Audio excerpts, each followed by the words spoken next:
Audio Jungle. Audio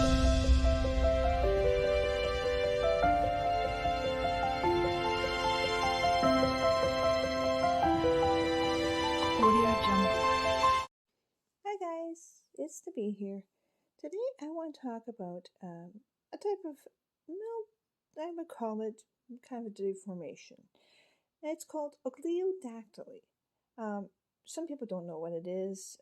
Maybe you've heard of it. Maybe you have somebody who has the same condition. Basically, it's when a person has less than 5 fingers. It can affect both hands, it can affect one hand, and it can affect any part of the body. Basically, sometimes it only affects just a few fingers, or to the presence of only having maybe 1 or 2 fingers on one hand.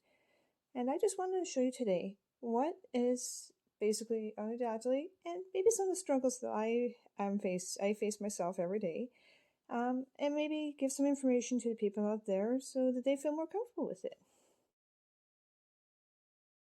So if you're curious what oligodactyly looks like, well, which affects me, it's basically this, where I have basically just basically fingers, one, well, almost fully normal finger here with basically a small stub at the top, so I can't bend that, besides my finger, see?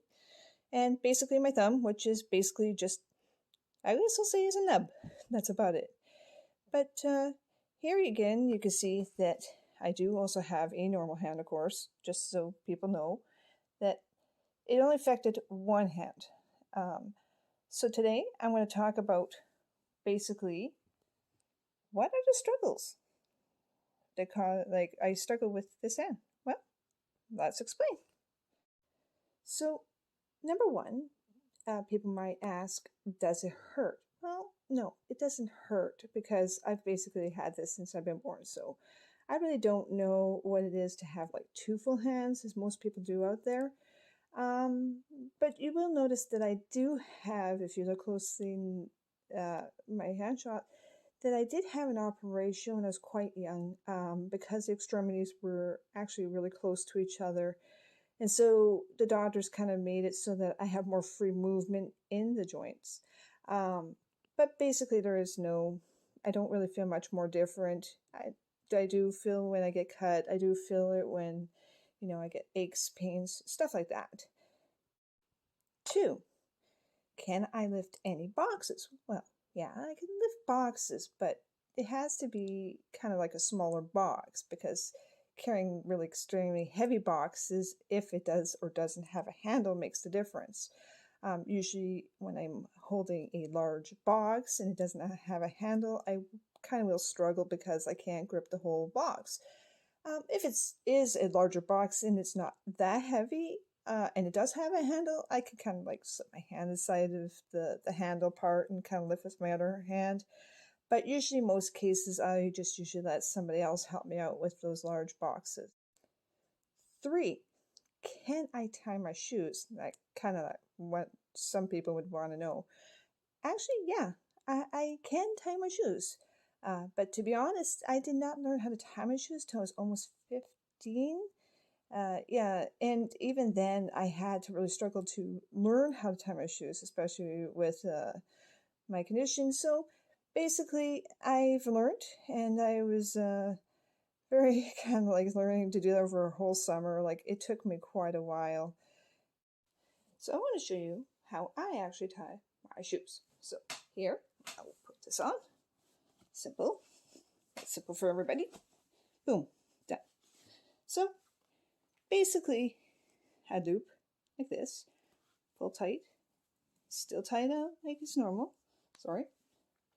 And I use, like again, the loop system, pull tight, so you got your base. Now, 1 over here, 1 over the top. Now using this finger, I hold and just, boom, pull tight, perfectly normal. 4, can I hold anything besides just a box? Well, it's really what is beginning to be held because I don't have a lot of grip in my hand. But basically, I want to show you basically some of the stuff I can hold.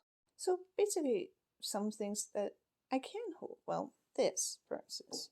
See, as I have to, normally with most people, what they would have to end up doing is just basically, hold it. That's pretty simple, right? Well, with me and with my condition, it's a little different for me. So when I want to hold something of any kind of size, I have to kind of hold it on an angle, and I have to kind of force my hand around it. And you can tell it's a little bit of a struggle, but basically I hold stuff. Now, this though is a little harder, so it's a lot of force. So what I would probably just do is just lift at the top. It's just a lot easier for me. 5. Can I cook or clean? Yeah, I could cook and I can clean. Although it's a little bit, again, it's a little bit different because, again, I don't have 2 full hands, but I've learned different ways over the years, of course, how to deal with that. So I thought I'd just start with this and show you how I would actually cut a normal loaf of bread. So basically, flat surface, knife in my good hand, of course, and using as my hand, I kind of guide my hand to where I want to cut the toast, and just basically cut, like this. Move my hand back a little bit, hang it up, and basically slice my bread. I could cook, I could do cutting, so yeah, basically like this. So basically that's just basic 5 things that I kind of deal with every day. And basically other people want to know is just as other things is, can I do anything like cool with my hand? Well, yeah, I can. It's just, it's what you would figure, because with this hand I basically have basic range of movement, but of course with my other hand the range in movement is completely different. In conclusion, I'm going to show you something really cool with this hand, of course.